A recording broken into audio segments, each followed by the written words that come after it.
What's up, everybody? Happy Wednesday. We've got a pretty big slate today after a light Monday, and we've got a little switcheroo going on here. Dink's not feeling his best. Shout out to Dink. Hope you're feeling better if you're listening. So we are lucky. We get the Friday version today on a big slate with a lot of injury news. So it's we don't have the Dink guardrails today, so we're gonna try to keep this under 3 hours for you guys. But Fan, how's it going? I was literally about to say the same thing. We don't have the traffic cop today. This might get off the rails. We got to kind of police ourselves, Yeah, this would get long pretty quickly because you and I can go at length on all this stuff. So yeah, excited to be on. Yeah, it should be fun. I wrote matchups last night. Got my hike in. Everyone liked me last Wednesday when I was full of energy because I was just feeling it from hiking. So hopefully it's another good show. Feeling great. Love the little morning hikes. It's actually cold here in Arizona. It was like 35 when I went hiking, so I had to put pants on for the first time in like a year. But let's get to it, and let's start with the Hawks. Trae Young is questionable. We saw him rest along with Clint Capella in the first unit. They went kind of a little bit bigger than we thought. We were kind of all over this because Trae subs kind of like a shooting guard.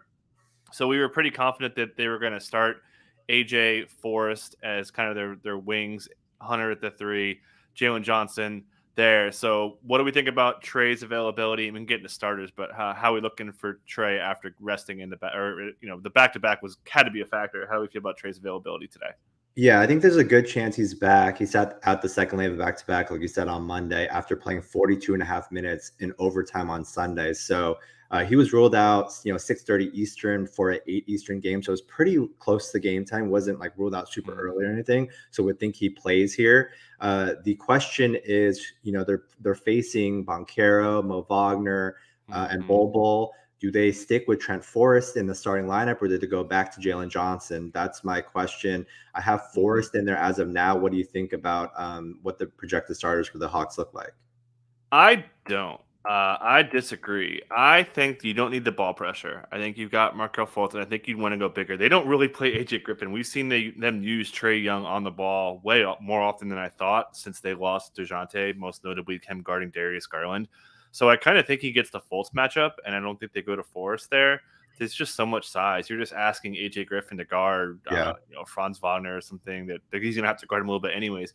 It's just tough. So I think you've got to lean into size here. So I think they start Johnson again at the 4, meaning it's Trae, AJ Griffin, Hunter getting the Paolo Banchero matchup, Jalen Johnson at the 4, and then obviously Clint Capella returning from the game off. But they like Forrest a lot. I just think it's just a way, way, way different matchup here that I think they're willing to shuffle. They seem to trust Jalen Johnson quite a bit.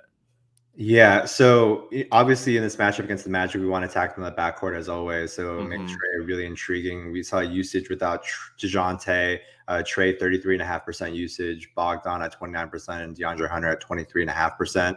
Bogdanovich, the minutes are really interesting here. He obviously sat out last game as a precaution just because he's gone over that minutes limit. Each of the last 2 games, he's played 33.5 and 35.7. So curious to see if they scale him back a little bit, just given how he got a little bit out of hand the last 2 games. But 34 and 36 is great for him. He's pretty much back to normal minutes now, and obviously has a huge role projected without DeJounte Murray. Yeah, so it's kind of funny how this goes down. So there's basically 3 parties involved in the Bogdan minutes. Obviously, Bogdan and McMillan, but the trainer is right there basically saying, like, hey, thumbs up, thumbs down, if they could play Bogdan. And he's apparently the biggest yes man of all time because he is just blowing through these minutes limits. So, I would expect him to play quite a bit. Bogdan says he feels fine. The only time he's ever had a comment after the game about feeling rusty was after the first game, which is pretty standard. So, yeah, expecting a big role from him. And, yeah, just some notes on Trae. As you kind of alluded to, the role is so good. On top of the high usage, 21.3 potential assists since DeJounte went down. That leads the league. He's driving almost 20 times per game. We talked about the matchup. I mean, I almost covered boy Trae. I couldn't cover boy a questionable tag guy, so that eliminated him. But, yeah, I'm feeling pretty good about him. Did you want to know anything on the Magic? I think I actually like Paolo here. Paolo's run into a lot of really tough spots, so I think Paolo could really put it on DeAndre Hunter. They don't send a lot of help Hunter's way, so I kind of feel like we may get a big Paolo spot. Magic playing pretty well offensively after dicing up our Raptors a little bit. Anything you want to add quickly on Magic? No, I don't have much to add. I would say breaking news: Morocco won't return. They got scored on in the 5th minute already by France. So, Oh no. good night. Yep, I need to. I don't watch soccer during the weekdays. So it's I watched over the weekend. Though. It was pretty good. Yeah, And actually I dunked it off and I put money on France just for fun. So they're kind of like one of my international teams I kind of like. yep. But so I won money with dunking off some money. All right, big story today. That is LaMelo Ball after missing 11 games in about a month. He is suddenly listed as questionable.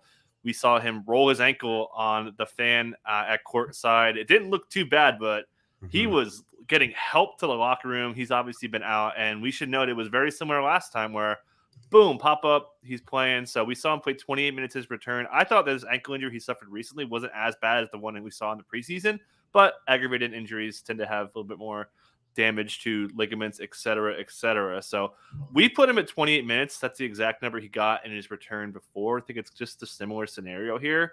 Yeah. How do you feel about Are you on the same page with us? How do you feel about LaMelo and his return getting the midday Yeah, Q tag?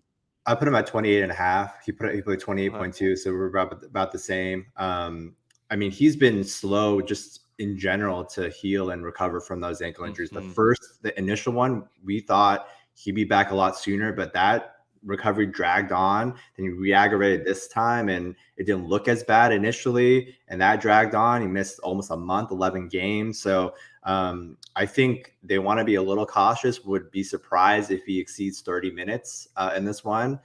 They, would assume he starts. Jalen McDaniels backs to the bench. They start LaMelo, Rozier, Oubre, PG Washington, and Plumlee.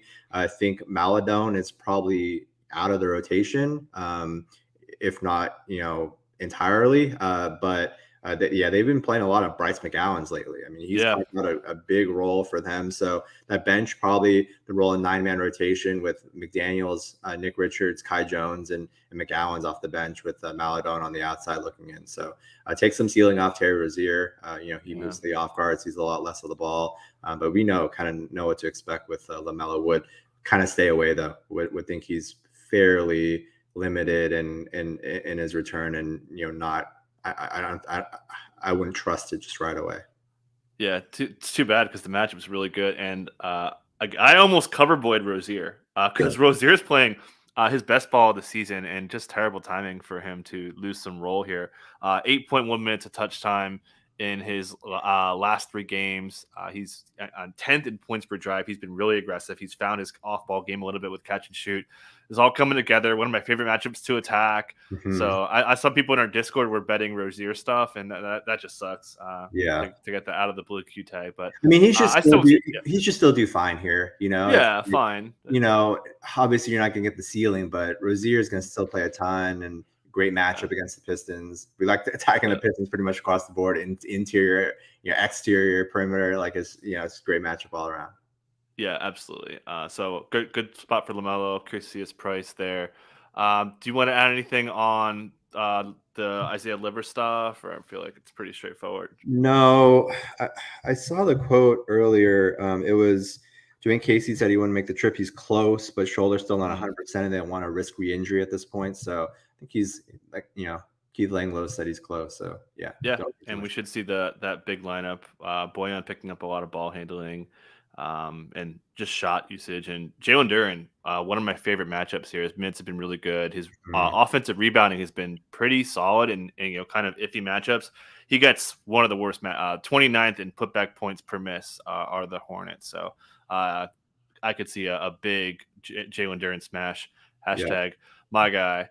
Warriors. So we did get their injury report. It was not the standard we're ruling everyone out that we've been seeing quite frequently. That made me literally cut my hike short to make sure I was home and ready to bet if the injury report came at 12:30. So shout to the trails, but I missed like 10 minutes of you because I had to get home.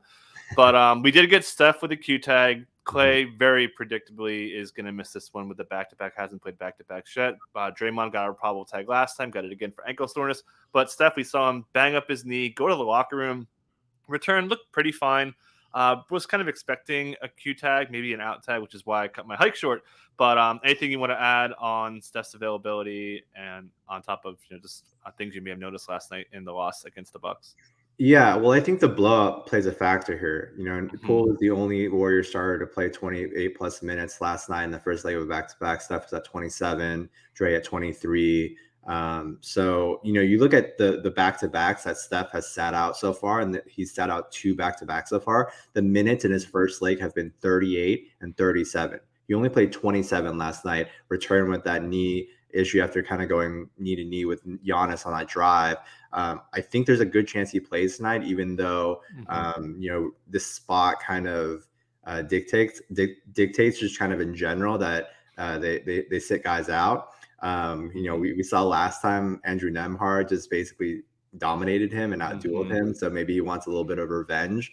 But yeah, I think the last game he sat Steph, that was a mass rest spot against the Jazz too, where it made sense, where they needed to get some rest before playing Boston and then starting that 6-game road trip, right, that they're in the middle of right now. So would think there's a good chance Steph plays. Would think DiVincenzo or Anthony Lamb are the most likely starters tonight for Klay Thompson. And then we saw last game against the Jazz, Ty Jerome got the surprise start for Steph Curry. So we'll kind of see there. You have any kind of additional thoughts on the spot against the Pacers? No, I think you summed it up. I'm curious to see who, if they are going to start, DiVincenzo in that role. Do you think he just picks up the? I guess he got Halliburton, right? That would be the matchup. So I think that's a spot for Halliburton coming off a pretty bad game. Curious to see if Nimhard could get going, but I'll say this: I am interested in Jordan Poole if Steph plays, just because we saw Nemhard guard Steph a lot of last game. Would assume that Halliburton would guard Poole, just given the matchups, and we want to target Halliburton and kind of no Klay Thompson either. It gives Poole a little bit more ceiling. Maybe Steph's a little limited, so Poole could be in a really interesting spot here, regardless. If he gets the Halliburton treatment. Yeah, 100%. Moving. Let's actually. I think I got them lined up here. Yeah. We saw a lineup change that we've been talking about, and it was them going small ball with Aaron Nesmith essentially as the 4-man. I think they're going to go that way again.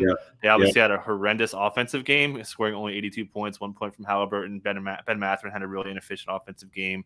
So it sounds like you're on the same page with me that they're going to start small again.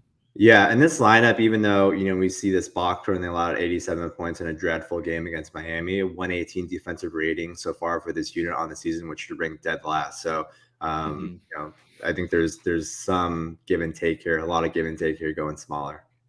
Yeah, he seemed Carlisle seemed to be okay with it, and he's like, Halliburton just had a bad game. It's just gonna throw it away, and I wouldn't be surprised if it's kind of a bounce back narrative for him. So I kind of like Halliburton today. Moving on to the Bulls, we got Ayo Dosunmu hurt himself over the weekend. Billy Donovan was saying he was entertaining bringing him back in, but it got kind of ruled out because the game was, they just thought it wasn't best to bring him out there. We saw him not practice yesterday. Certainly a bad sign. So how do you feel about Ayo Dosunmu's availability here with Alex Caruso? Looks like he's much more likely to play. Yeah, and if this team has depth at one position, it's at the guard spots. So would think Dosunmu leans a little bit more towards doubtful. He suffered that injury on Sunday, tried to warm up to start the second half before halftime, but didn't feel right and headed right back to the locker room, was ruled out shortly after. So I think he has a good shot. And, like you mentioned, Caruso was already, we don't need any Fontecchio breaking news in here, but we already saw before that Caruso had overtaken him in the starting lineup, had started 4 games prior to that. So would expect Caruso to get the start again, and then we see Goran Dragic should get back up to high teens in terms of minutes, maybe low 20s, and then Kobe White got all the way up to 31 and a half on Sunday, and that was obviously without Caruso, and then Dosunmu got hurt too, so obviously that's a little bit inflated. But Kobe White, assuming Dosunmu's out tonight, should be like low to mid 20s. He should get a healthy role tonight. So we kind of know what the drill is. We've seen these guys kind of go in and out, and they have the depth to make up for either of their absences. Yeah, should add. I think Zach LaVine gets put in the grimy spot. He's been playing lights out. He's just murdering everyone, and no one could score on him right now, especially guys who like to get space on the 3-point line like LaVine will want. So I kind of like DeRozan today for kind of path least resistance there. Speaking of those Knicks, we've got a Jalen Brunson questionable tag. It was originally called a sprain ankle. Now it's called a foot contusion according to Tom Thibodeau. I could pull a picture up while we're talking, but he's a picture of him in a boot over Wow. the weekend. That's Yeah, very sharp. I was actually I yeah. thought I unearthed that, and I was gonna drop that on the show. Yeah, they had a holiday party on Monday, and Jalen Brunson was in a walking boot. There's like a couple's picture. He was on the left. I don't know if you can pull it I'll up. grab it. Yeah, I'll grab it. Yeah. But anyways, yeah. Let me pull this up. So he didn't return on Sunday, limped to the locker room after Davion Mitchell fell on his leg. Did not practice on Tuesday. I actually think he has a decent shot of missing this one. There it is, bottom left. Yep. Wow, sharp. Starter's jersey-esque right there. You're coming with the Brunson walking boots, but missing on the starter's jersey. I mean, come on now. I gotta redeem myself here. For sure. So yeah, Brunson didn't practice on Tuesday. I think there's a decent chance he misses this one. Would see IQ probably hop in the starting lineup, more Deuce McBride off the bench, and they're playing in Chicago tonight. So a good spot for Derrick Rose to get back on the rotation as well too. So obviously this offense will look a lot different without Jalen Brunson. I mean, he makes a huge difference in how efficiently well this offense is run. Would probably bump RJ Barrett, Julius Randle. On the Knicks side, who stands out for you if Brunson ends up missing? Yeah, I like IQ a lot. I'd be curious to see if they, put Caruso on a wing and let IQ take on Levine or somebody like that. I think that's possible. But yeah, I wouldn't be surprised if I thought kind of Cam Reddish. I don't know if they want to bring Rose in just because McBride's been kind of playing well. I think that they kind of like him in that role behind the point guard. So I think they would kind of shift minutes to the wings and basically because IQ is obviously he's a point guard, quote unquote, but the way he subs in is like as their main wing. So I think shifting him basically to slot in all of Brunson's role. I think they could bring Reddish in there. We've obviously seen the backup four being Jericho Sims there. So I wouldn't be surprised if it's a little bit more Cam Reddish and not so much Derrick Rose revenge game. Yeah, I mean they were short in a spot recently where there was an opportunity for Cam Reddish to get in. They didn't play him, so he might just be like buried until he gets traded. I'm not sure. Yeah. And as Winky notes, and I was going to make a joke here that Obi Toppin and Brunson, they're wearing the Anthony Davis ones over there, but with the boots. All right, that's enough picture social media hunting. Let's go to what's next on Raptors. Juancho Hernan Gomez expected to be back. This team is struggling. 2 really bad losses to the Magic. Offense has not shown up. They are dead last in half-court offense since so-and-so. I forget what the number is, but it's about a month. They cannot score in half-court. I think against Domantas Sabonis, I think they lean into Thad. This seems like a Thad matchup. Post defense, I think that they like him there. Coloco's been really bad in the first unit, throwing minutes away. So they're going to start Gary Trent. Not a great matchup for him with the Kings taking away a lot of open threes. So I would expect a lineup change. This team's been terrible. They've been kind of off for a couple of days. So Fred VanVleet, who's been struggling, Gary Trent, Scotty Barnes, Pascal Siakam, and I think that it could be Koloko on a real short leash again. But I think that makes a lot of sense there. What about you? So you're saying Thad over Koloko? Yeah, I think that makes sense. I mean, Koloko played 6 minutes in this start last game. Yeah. So whatever it is, it's just kind of a nominal start at this point. I don't expect him to play a ton. So yeah, I would think it's a good Siakam spot against this defense. We like to target them, inside. So yeah, I think we'll probably see a 9-man rotation tonight with Boucher, Kem Birch, Juancho, and then either Thad or Koloko who doesn't start. And yeah, we saw some big minutes obviously last game with OG out. Fred VanVleet 42, Gary Trent 44, Scotty Barnes 41, Pascal Siakam 38. So we obviously know this is right up Nick Nurse's alley, getting those starters minutes up to low 40s. Yeah, and they're viewing VanVleet as almost like an off-ball shooting guy, as Pascal Siakam has really run the offense. So I think Siakam, who's been dominating on touches, 5.5 front court touches in his over the weekend against the Magic with those 2 games, 5.3 minutes of touch time. Just give the ball to Siakam, let him cook. I think that's what you do when your offense is struggling. So he was probably my runner-up for cover boy today. I really, really, really like Pascal Siakam. Definitely got Dink and I will be talking about later on the DFS show. Yeah, Moving on. my guy Scotty Barnes not having a great season, man. It's been Yeah, tough. man. Been I tough. thought he was back. I thought he No, looked like he was kind of getting it going, but I know. Your Dinks guy, Powell really took him out of his game, man. He Mhm. couldn't really generate enough downhill game. It was really, I thought, one of Powell's best defensive games. And as I mentioned just quickly, the Magic, I think Powell could kind of have a breakout game here. D'Angelo Russell, he is questionable. He said he's, quote, sore now after he had the injury. We know D'Lo's been a little spotty with injury stuff. Any read there, late start in the crypt? Yeah, I mean, I think there's a decent chance that he misses just given the quotes. Knee collision. We'll see tomorrow how I feel was his quote. So, man, it's going to be pretty ugly because they don't have Cat obviously either. And you really wonder where that usage is going to come from. It's going to be a lot of Ant. Obviously, Jalen Noel would have a big role if D'Lo misses, but where does the usage really come from beyond that? I mean, you're plugging those minutes in with Austin Rivers, some Bryn Forbes.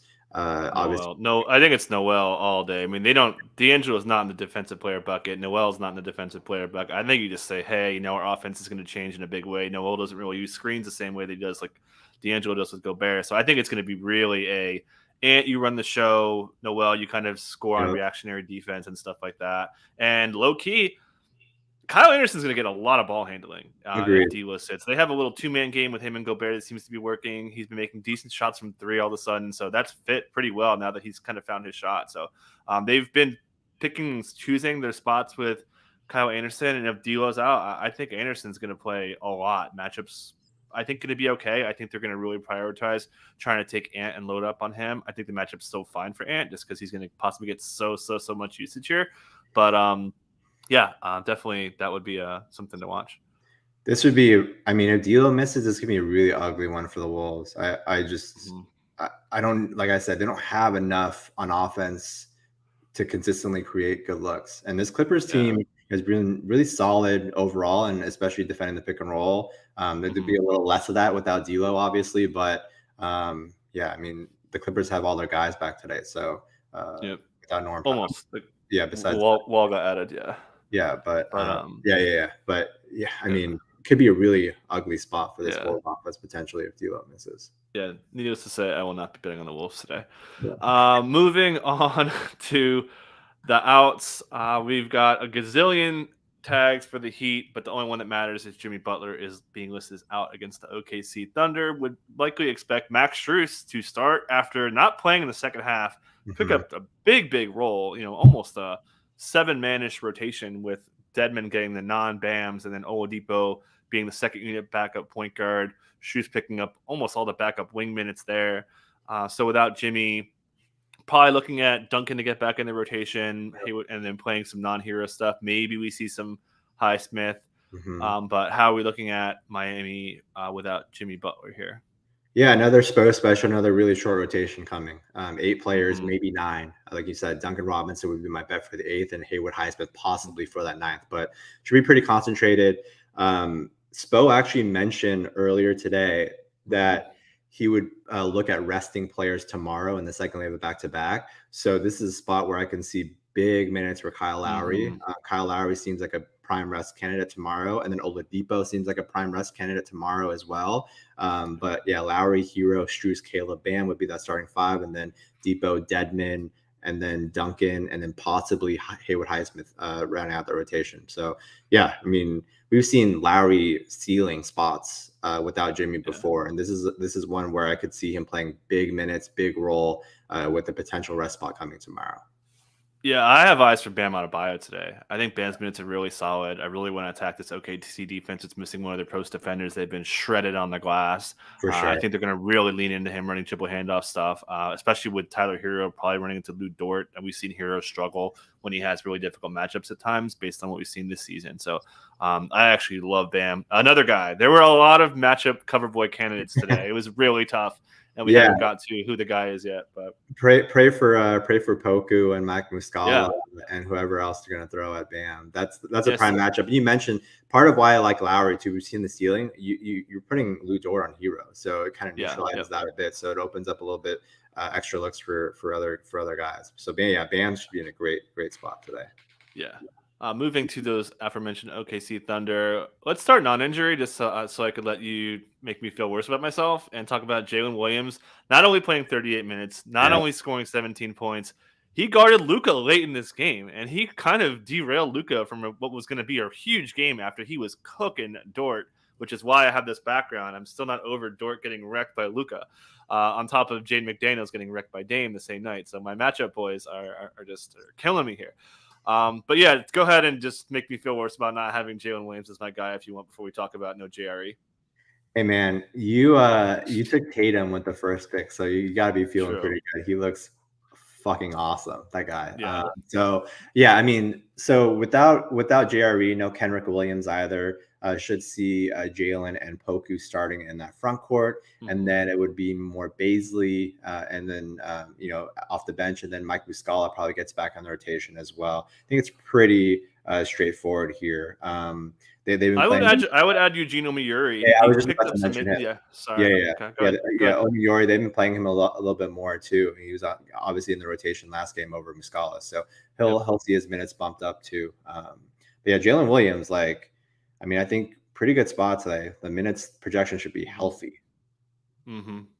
Yeah, there's nothing in his way now. He doesn't have to worry about Poku eating into those minutes at the 4 anymore. So he's got real length. If they're putting him on Luka, man, they're comfortable with him guarding really anyone. So yeah, it's full on wheels up season. It was only a matter of time before it was wheels up season. And it's funny, man. We were like, oh, and I was saying this for a while, he just needs Giddey or SGA to get hurt. Turns out he just needs anyone to get hurt because he's just, his length and versatility on defense is just taking him to another level. And he pushed down Giddey. They were really leaning at him as a secondary option behind SGA, as SGA just went off offensively, matched his career high for 42. So yeah, I think Jalen Williams is definitely in play. Has a little bit of a jumper. He has that ability to break down his own defense. Should add to, no Jimmy Butler. This means we saw them go away from the zone a little bit. Spoelstra leaned more into one-on-one defense in the last game. They're back to zone city here. So SGA Central, another matchup cover boy who was a candidate there. Again, there's this. It's going to be, man, I'm going to have to be really short with Gary on the DFS show today. But anything else? I'm never touching Giddey. I'm not even considering it anymore. Yeah, I agree. Just kind of disappointment. Moving on to the Cleveland. Did I got Cleveland? No, it's a different box score. We got it's the Spurs side. I had the Cleveland box set. Cover boy for today is Damian Lillard. Okay. I got Damian Lillard as my cover boy. I was confused. I'm like, who are you covering from the Spurs? Yeah, that's because Romeo Langford's been pretty good defensively. He's been able to pressure the ball and take ball handlers a little bit out of rhythm. We've seen the Spurs play pretty well. He was pretty good on Donovan. He saw some Garland stuff too. They slowed down their ball handlers. He is out. They are getting Keita Bates-Diop back, but he is not a guy who guards on ball. They also don't have Zach Collins today, so they're missing their starting center. Seabass has been great. We saw the last time they were missing Pirtle and Collins, they started Gorgie Jang. Mm-hmm. I think Bassie has done enough to earn the starting role. So let's just start with that side of things. How do you see the center rotation shaking out with Seabass in the mix, Gorgie Jang? Do you think they can go small? Something, maybe Sohan mixing in some 5 minutes? Yeah. How do you see the center minutes shaking out? Yeah, I would see Bassie starting. Last time I was on the show, I thought Jang would start. He did start. I think Bassie's done enough, and the quotes and just the sentiment around what he's been doing has been strong enough to where I think he is the likely starter tonight ahead of Gorgie Jang. And we kind of have to see, because Pop's been bringing these guys off the bench off of injury. We saw Devin Vassell has come off the bench last 2 games. Jeremy Sohan came off the bench last game in his return. So we'll see if especially on Sohan, if he comes off the bench again. Right now I have the projected lineup as Trey Jones, Vassell, Keldon Johnson, Sohan, and Bassie. Yeah. And then they have Jay Rich, Bates-Diop, McDermott, Isaiah Roby, and Gorgie Jang off the bench. So should be a pretty solid 10-man rotation for them. They have Malachi Branham if they want. They have, I think, Blake Wesley's getting close to return. They've been shuttling him back and forth between the G League, so he's close. But we would expect that to be the 10. We'll see on Vassell come off the bench last 2 games, been on a minutes limit, 27, 28 minutes in his last 2 games. Sohan, like I mentioned, could come off the bench again. Wouldn't surprise me if they start Roby in that spot.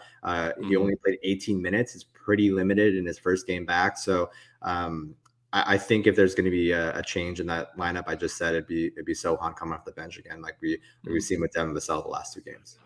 Yeah, so I think if Sohan's not starting, and let me get some quotes here. So Sohan said, "quote Playing in practice isn't going to be the same as game speed in an NBA game. It's going to take time. I believe in my abilities. I think the team does well." Pop said he didn't have a lot of rhythm, but he looked confident in his body. He got up and down the court and played good D. So I think he's good. So getting back to the original thing I mentioned, I think he is the sacrificial lamb here. I think he's going to have to guard Dame. And Godspeed, sir. It's going to be rough. They put Sohan on the ball a lot. They really trust his ability to stay in front of guys. You don't really get to stay in front of Dame. Like, he just goes to wherever he wants. He doesn't need to get in the paint. So, obviously the quotes from the last game when Jeremy Grant was feeding him, and just some quotes on Dame. I'm kind of getting off the rails here a little bit, but he has, since returning from injury, he has 45.3 front court touches per game. That's a big man stat, right? The only guys ahead of him are Embiid, Joker, and Sabonis. Guys who bring the ball up don't really do that. So not only is he bringing the ball up, he's giving it up and getting it back. They've been really, really, really using him on and off ball. Billups talked about that you can't double him if he's playing off the ball as easily. They're really, really focusing on making Dame a big-time focal point. So, but I think so. I think if someone doesn't start, I actually think it's Josh Richardson. We know they really hate doing that, bringing him in there. But I think they just need somebody to – he's like they don't want to put Trey on the ball. They don't want to put Vassell on the ball. They don't want to put Keldon on the ball. So I think you want another on-ball. Do you think KBD is an option? No, I was looking at all his matchup stuff, and he has like no point guards guarded. So that would be a pretty big surprise. He guards he's guarded a lot of twos. He's guarded twos, yeah. But he doesn't guard guys who bring the ball up. It's not his style. So I think if they do start that way, that means Trey Jones. That means Trey Jones has to guard him, and oh god, I like that even more. So I just don't know how they keep unless Dame shoots like trash. I just think the matchup's too good. So it was a very thoughtful choice of cover boy. It always is, because all our Discord, whenever I put a matchup cover boy down, they all just bet his ladders. So I have to be careful here. It's been pretty successful overall. But okay, think anything else you want to add on? I think we covered the Spurs. We're probably the only NBA show that goes that thorough and just did 10 minutes on the Spurs. Yeah, love it. Let's stay in Texas here. No Maxi Kleber gets ruled out. Ali still have no Josh Green. Matchup very noteworthy here against #our Cavs. They're not going to get cute and change the starting lineup, right? Like, I think they're just going to bite the bullet. Yeah, which means. So do we see maybe Christian Wood getting some 4 minutes? That was a comment in our Discord. I think they might. How do you see this no Maxi Kleber thing shaking out with just what horrible timing for it? Yeah, I don't think I have many choices but to give Christian Wood some more time. So, good minutes upside for him in this spot.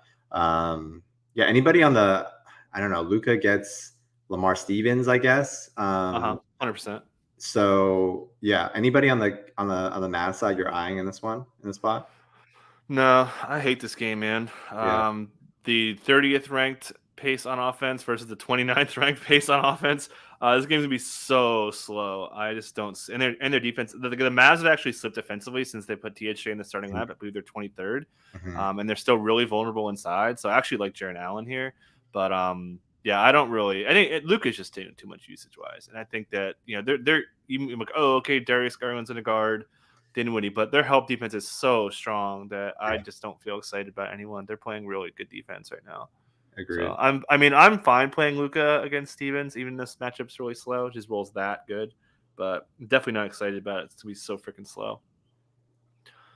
I think Wood, terrible matchup, but I could see his minutes getting elevated here just because they kind of have to do it. There's just too much size out there, and not having Kleber there is really hurts them. Yeah. I think that covers that. Moving on to the Wizards, and I'm tilting here because I was grinding all the news and I was listening to pressers, and I was all ready to have huge edge and telling you guys that Wes Unseld basically sounded like he was going to miss Kristaps. Bradley Beal, this is literally the first game he's eligible. He has a clinical evolution in his process. There was almost no chance he was playing today. Monty Morris was in full gear practicing a revenge game. I felt very confident that Monty Morris was going to start. Kristaps, Porzingis, and Beal are going to be out. Now my work is useless. But anything else you want to add with this situation? I guess let's start with the center spot. Yeah. Is Daniel Gafford the sacrificial lamb for Jokic? I was about to say they don't really have much front court depth now. I'm looking at their rotation, at their minutes, and so they're starting line Morris, Kisper, Denny, Kuzma, Gafford, pretty straightforward, and then their bench is like Dotson, Goodwin, Barton, Anthony Gill, and Taj Gibson. Like they don't really have much center depth today, especially without Rui on top of KP. And Gafford, his minutes are interesting because he hasn't topped 25 minutes in a game this season. He averages like just under 5 fouls per 36, in his career. So really curious to see how like high Gafford's minutes can get up there in this matchup against Jokic. And we might see a little bit more Taj Gibson than we expected. Just if Gafford gets in a foul trouble, they're pretty thin up front today. Yeah, I think Gibson. If a lot of people are going to be jamming Gafford, but I mean he's just so undisciplined on defense, and imagine putting an undisciplined defender against Jokic on the block. Like it's going to be really ugly. Yet again, another guy I wanted to put as my matchups cover boy. So I think Jokic I wonder if the line moved because it was 10.5 when the news hit. I sprinkled in it because I just think that they're going to destroy them. Let me see if the line moved really quick. It's 11.5 now. Yeah. With the point, yeah, I think this be blowout. That's my only concern on Jokic, but I think Jokic can cook them. But yeah, 100%. Gafford's gonna have a big upside. We saw them play Kuzma at the 5 a little bit. I wonder if they would explore that. I think they would probably need Anthony Gill to play. Anthony Gill's not a big factor, but just to have that additional piece to add a little bit more positional size at the 3, 4, 5. With if you want to play switch heavy and kind of double Jokic more, which is obviously a really stupid thing to do because he's such a great passer. But I just think they're so screwed here. I guess going to the backcourt, Monty Morris, soft tissue injury, groin thing. Probably a ramp up here. I haven't looked at their minutes yet, but I off the top of my head, I'd probably put him at like 25. I think I'd cap him because Goodwin's very good. Yeah, and they're playing Dotson too. So he's probably going away though. Yeah, potentially. I would just say I'm conservative with the minutes today just because of this blowout potential in the spread. So I do have Dotson with minutes today. Okay. So I mean they have Goodwin, Bart. They're pretty thin, just kind of overall. Like I said, their bench is Dotson, Goodwin, Barton, Gill, and Taj Gibson. Like they have a 5-man bench pretty much. So I would imagine Dotson gets some minutes tonight, whether or not it's in garbage time. But yeah, I mean. This is generally a spot. If this was a close game, I'd be interested in some of these wings just because we've seen like Kispert and Denny's minutes get really up there in these spots when they've been kind of shorthanded without Beal on the wing. So, but 11.5 point spread kind of scares me away. Yep. And then I think Denny would get the Jamal Murray matchup here. They don't really trust. So it would be a revenge matchup with Monty Morris likely guarding KCP there. Well, I feel like I wrote about Will Barton without Beal. We saw him have his best game of the year, and some rumors. I think I knew who reported, but I'm not 100% sure, saying that like Barton really wanted out of Denver, and that's part of the reason why they packaged Monty, who they liked, just to get kind of Barton off their book. So I could see Will Barton is a guy who strikes me has revenge in his heart, and the minutes could be really strong. So I don't hate him as a revenge game guy. Lastly. Clippers, of course, they had a guy. They were kind enough to add someone on the injury report midday, so thank you for that.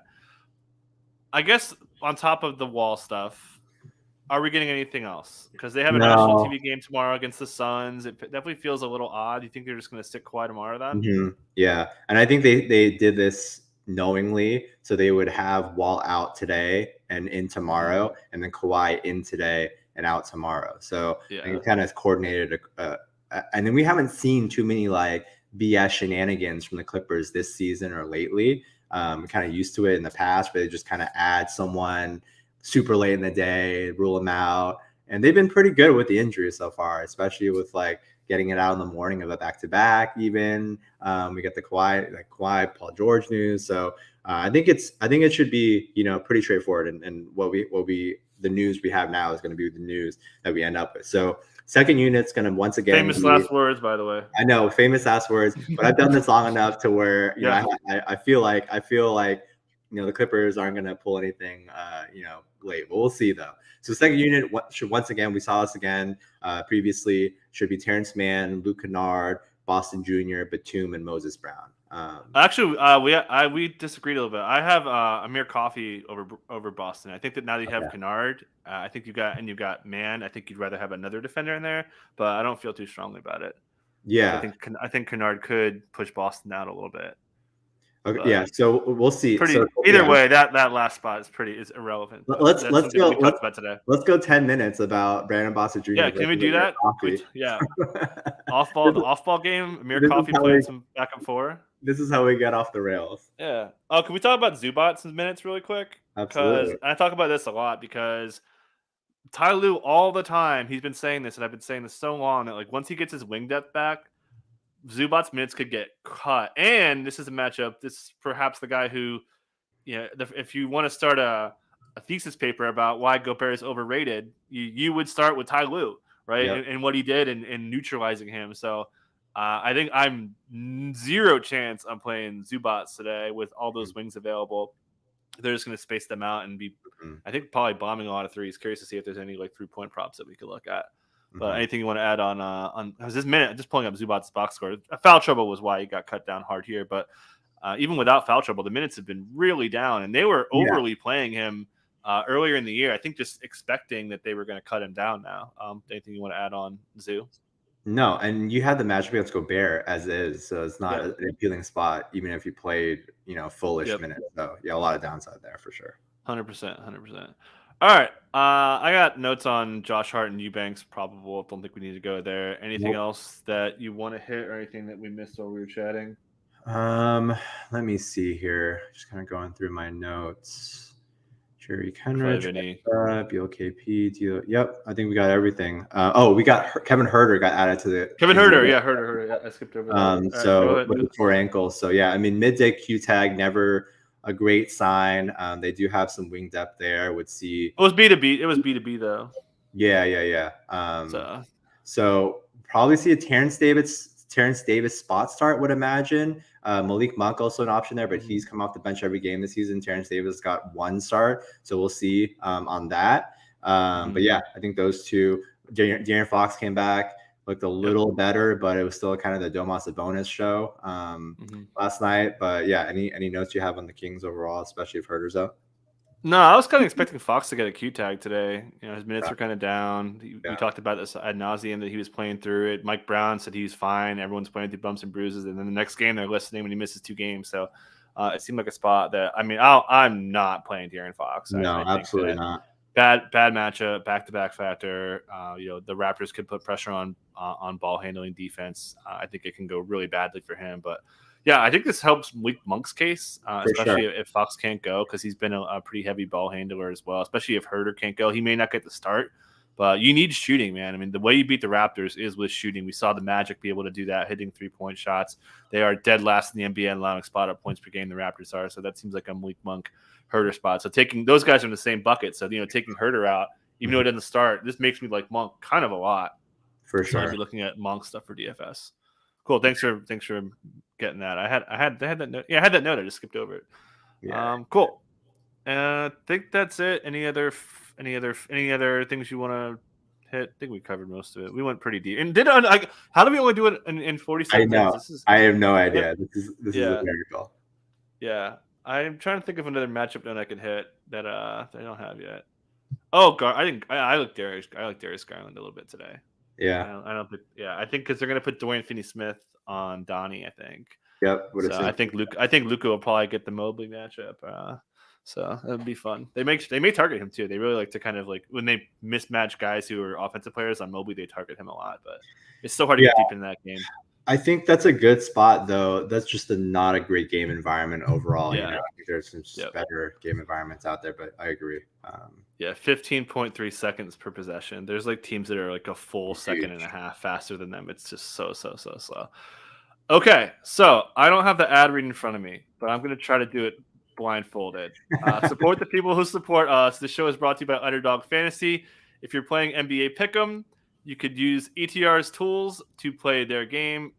If this is truncated, they'll do a $100 deposit match with promo code ETR. That's promo code ETR at Underdog Fantasy.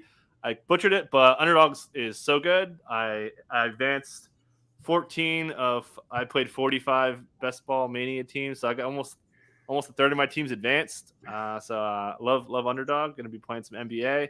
I have a lot of Markel Fultz. Got a lot of Jalen Williams, your guy. So it's the best, man.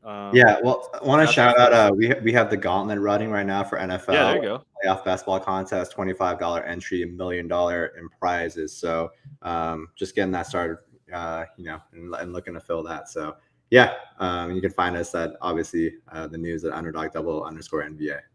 Yep, can't live my life without it. And I was like praying. I went hiking today, and I was like, God, no notification. Well, I got a million notifications, but I was like, nothing from Underdog. I need to be home before I get injury news on the Warriors. And yeah, there's some stuff that came out this morning that was before the injury report too.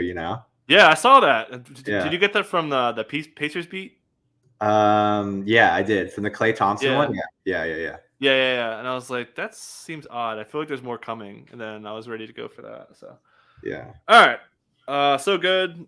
It's a little early Friday Christmas present having you on early, so appreciate it. I'm going to be watching your WOB and your show later, trying to get you fined. But you guys do great stuff. Shout out to you guys. Dink will be back hopefully for Friday. Can I pull you for another one now that I got you on here? If Dink can't go Friday, I'm down. Let's do it. If we get someone for tomorrow, potentially I can fill in too. But it's all we can get somebody. I could just do it myself for tomorrow. All right. But thank you, man. You're the best. Always great to be on it. This is what we do. Yeah. All right. Thanks again, everyone. And actually, forgot to hit our stuff, man. ETR. We're gonna do behind the paywall. It'll be Gary Hart and me breaking down the slate. There's so many guys I want to play today. I need to play like 30 lineups. So check us out then. Thanks again for listening, fan. Appreciate it again. Catch you guys next time.